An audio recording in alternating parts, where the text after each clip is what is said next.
My word to you today, my word to you today, my word to you today is get up and fight. Get up and fight. My friend, my brother, my sister, get up and fight. Did you hear me? Get up and fight on. Fight on. Fight on. Don't lie dead. Get up and fight. You need to fight and fight continually. There is still power in you to fight on.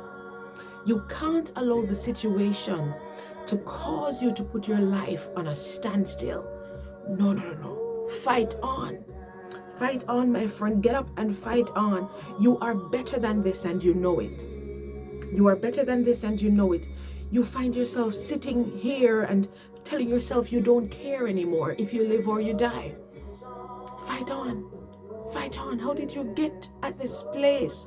Fight on. Get up and fight on. If you ever see what lies in your fighting on, you would not stop. You would not stop fighting. You have to move on. You have to press on. You have to fight on. You have to move onward and forward. There is a way forward. There is a way forward, and that's why the Lord wants you to move forward.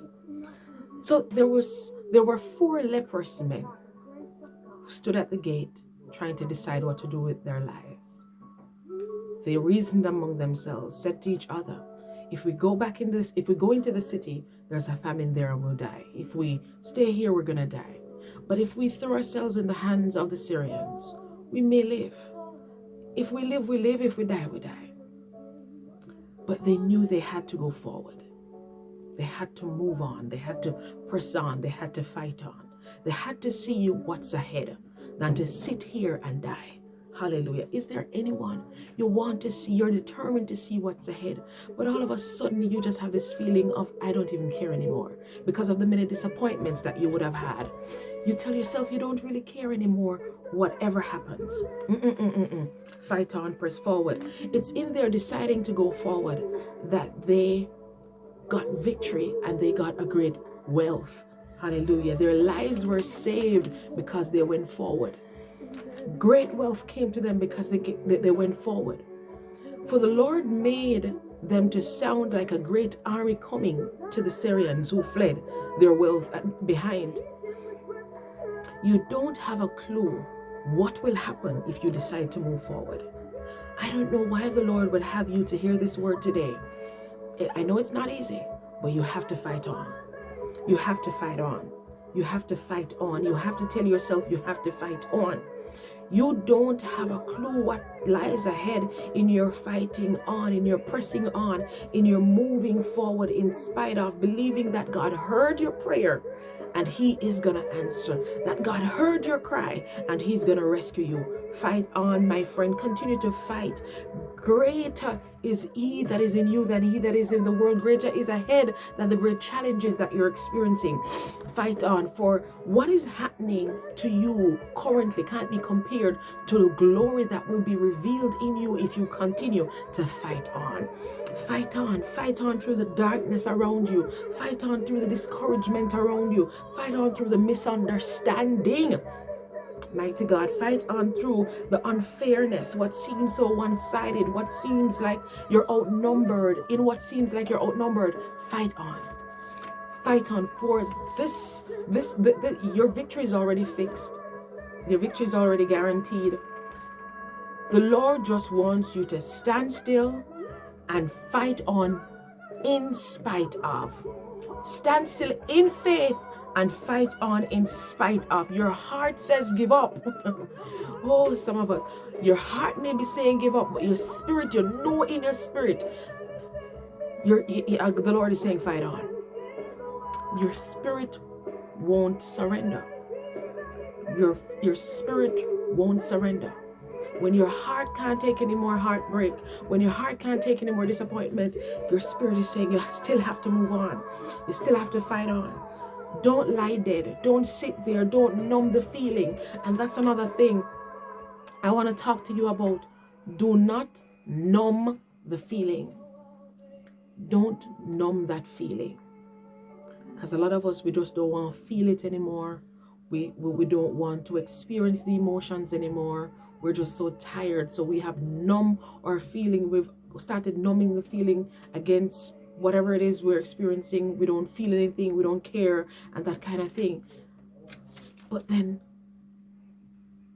the Lord is saying, this is what's causing you to give up. This is what's causing you to not want to go on. You're numbing what I have created to be active, to be sober, to be sensitive. Hallelujah. Don't shut out folks in this, for the enemy wants to isolate you so you don't fight on. Don't cut off your supply, because the Lord alone can sustain you in this. So don't try to cut off your prayer life when it's important at this time. Don't tell yourself you don't care, for you do care. You do care. I'm sure you want the best out of your life. You want the best out of the situation. Don't tell yourself you don't care. Fight on. I'm encouraging someone today to fight on. I don't know what you're experiencing. I don't know what you're going through, but you have to fight on. You have to fight on, because it's in your fighting on that you'll see the victory. It's in the fighting on, not deciding to sit here and die, not deciding to lie dead. Nothing. You have to get up. You have to get up and start dreaming again. You have to get up and start that ministry again. You have to get up and start being active again. Or we come against the spirit of dormancy. You have to get up and start getting involved again. You have to get up and start achieving again. You have to get up and start believing and trusting and loving again, and deciding that, look here, I'm going to humble myself in this and allow God to do what he's doing. I'm going to press on. I'm going to push on. I'm going to go forward. Get up and fight on. You cannot give up now. You cannot give up now. For there is so much more in your pressing than your depressing. There's so much more in your progressing than your regressing. It's time for you to fight on. It's time for you to move forward. It's time for you to tell yourself that, God, I'm going to trust you with this. Oh, hallelujah. I'm feeling this for someone who has no fighting power left. That's what you tell yourself. You've convinced yourself that you have no fighting power left. But I'm here to remind you that there is still power in you to fight on. There is still power in you to fight on. And you have to fight on. You have to fight on. You have to fight on. For if you don't fight on, you're going to miss out. And you're going to tell yourself that you are literally dead. There is nothing left in you. There is no hope in this. And the more you try to convince yourself this, that's exactly what's going to happen. You're going to start live through that. You're going to start believing that. And that's a life that you're going to project. Mighty God. There are too many of us who are talking ourselves out of our victory. Fight on. I know it's not easy. I know you've been under a lot of challenges and a lot of oppositions have been there, but fight on. Can I tell you today to fight on in spite of what you're experiencing? You cannot stay dead anymore. You cannot decide to lie dead. You have to fight on. And that's my word to you today. Fight on. For you know that you're better than this. And your spirit is telling you to move forward. Even when the flesh gets weak, the spirit is saying, no, there is something to fight for. Can I tell you there's something to fight on for? There's something to fight on for. And you may not see it, no. You may try to look around and say, what's the sense of fighting on? There is something to fight on. And the moment you start to fight and you move forward, you're going to start to see there's a great wealth awaits you. Just like the leprous men who thought, if we go back into the city and if we sit here, we're going to die. Why not go forward? We don't know what's ahead. Let's trust God with this. I charge you to trust God and fight on. Fight on. Remember to subscribe if you have not subscribed yet, and turn your notifications on so you can get more powerful words coming to you. Yours truly, Abigail Blair-Black. I trust that this was a blessing to you today. Remember to fight on.